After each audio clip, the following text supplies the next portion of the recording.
बदतमीज बहू। सभ्यता से भरपूर शास्त्री परिवार की इकलौती बेटी मोहिनी को बचपन में ही पढ़ाई के लिए विदेश भेज देते हैं, जहां से वो सालों बाद ग्रेजुएशन पूरी करके इंडिया वापस आती है, जो अब संस्कार, सभ्यता, संस्कृति जैसी चीजों से कोसों दूर होती है। एक सुबह मोहिनी शॉर्ट ड्रेस पहने, कानों में हेडफोन लगाए जोर जोर से इंग्लिश गाने गाती हुई घर में घूम रही होती है। सुबह सुबह भगवान का नाम लेते हैं, राक्षसों की तरह चिल्लाते नहीं। पॉप्स, आपको अच्छे गाने की बिल्कुल समझ नहीं है, so take a chill pill. अरे मोहिनी, पापा से ऐसे बात करते हैं क्या? सारी तमीज भूल गई हो। ओह मॉम प्लीज, इतनी बड़ी भी कोई बात नहीं हुई, सो डोंट ओवर रिएक्ट। ऐसे ही दिन बीतते हैं जिसमें मोहिनी के तौर तरीके, रहने और बात करने का ढंग उसके मम्मी पापा को परेशान करने लगता है। भला कोई मानेगा कि ये मेरी बेटी है? रीति रिवाज और संस्कारों से तो इसका दूर दूर तक कोई नाता नहीं, और अब तो लगता भी नहीं कि कभी होगा। अरे ऐसे कैसे नहीं होगा? लड़कियां सारे नखरे अपने माँ बाप को ही दिखाती है। ससुराल जाकर उन्हें सब कुछ करना भी पड़ता है और मानना भी। पत्नी की बात शास्त्री जी समझ जाते हैं और कुछ ही दिनों में अपने से भी ज्यादा धार्मिक परिवार में निखिल के साथ मोहिनी का रिश्ता पक्का कर देते हैं। रिश्ता तो पक्का कर दिया, पर यहाँ मोहिनी को कैसे मनाएंगे? शादी ब्याह के मामले में आटे में नमक जितना झूठ तो चलता है जी।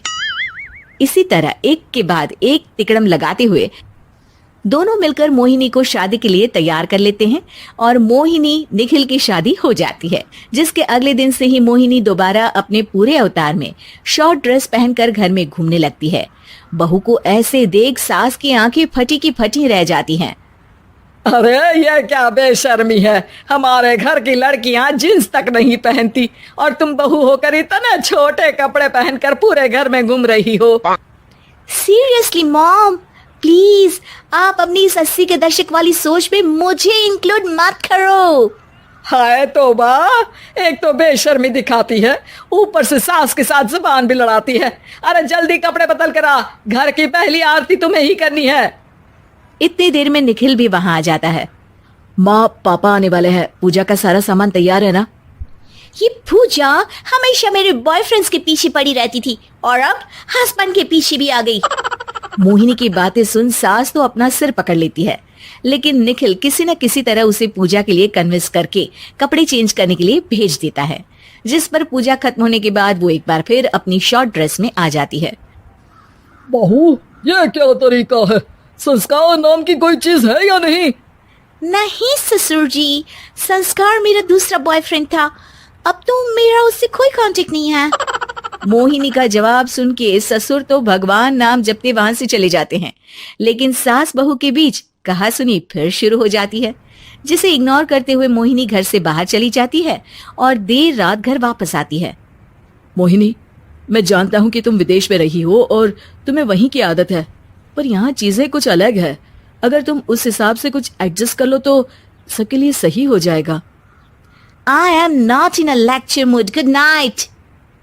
अगली सुबह मोहिनी देर से उठकर एक बार फिर उसी तरह सबके सामने आती है, जिस पर उसकी सास कुछ बोले उससे पहले ही मोहिनी की दोस्त मोनिका और रेचल वहां आ जाती हैं। Oh hi darling, how are you? OMG, we missed you so much. I missed you too darling. Ram Ram, इन्होंने तो तुमसे भी छोटे कपड़े पहने हैं। अरे तुम लोगों के अंदर कोई शर्म लिहाज बाकी भी है या सब बेच खाई? मोहिनी, तुम्हारी मेड कुछ ज्यादा नहीं बोलती?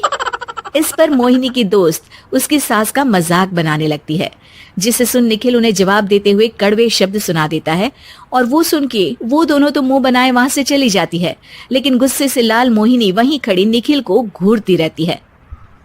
घूर क्या रही हो?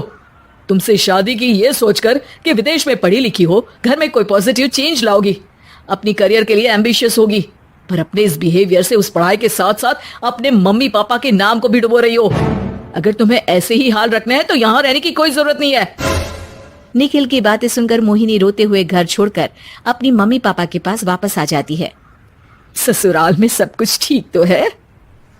वो अपने आप को समझते क्या है? मोहिनी पर चिल्ला रहे हैं? मैं क्यों उसके इशारों पर चलूं? मैं अपनी लाइफ अपने तरीके से जीना चाहती हूँ, और वो ना आप लोगों को मंजूर था और ना ही उन्हें है। तुम यहाँ नहीं रह सकती। अपने पापा की बात सुन के मोहिनी हैरान रह जाती है। हाँ, तुमने बिल्कुल सही सुना। अगर तुम्हें अपने इस घमंड, बेशर्मी और बदतमीजी में ही जीना है तो तुम यहाँ भी नहीं रह सकती। बेटी, मैं मानता हूँ हमारे यहाँ रीति रिवाज बहुत मायने रखते हैं, और हमने उन्हीं के ओवरडोज से बचाने के लिए तुम्हें विदेश भेजा था।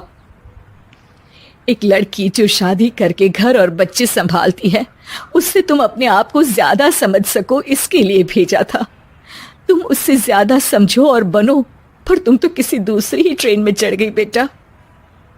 उसके मम्मी पापा बहुत देर तक मोहिनी को सारी बातें समझाते हैं, जिन्हें सुनकर मोहिनी को अपनी गलती का एहसास होता है। वो जॉब ज्वाइन कर लेती है और ससुराल वापस आकर उन्हें मॉडर्न बनाती है और खुद भी कुछ रिवाज सीखते हुए खुशी से रहने लगती है।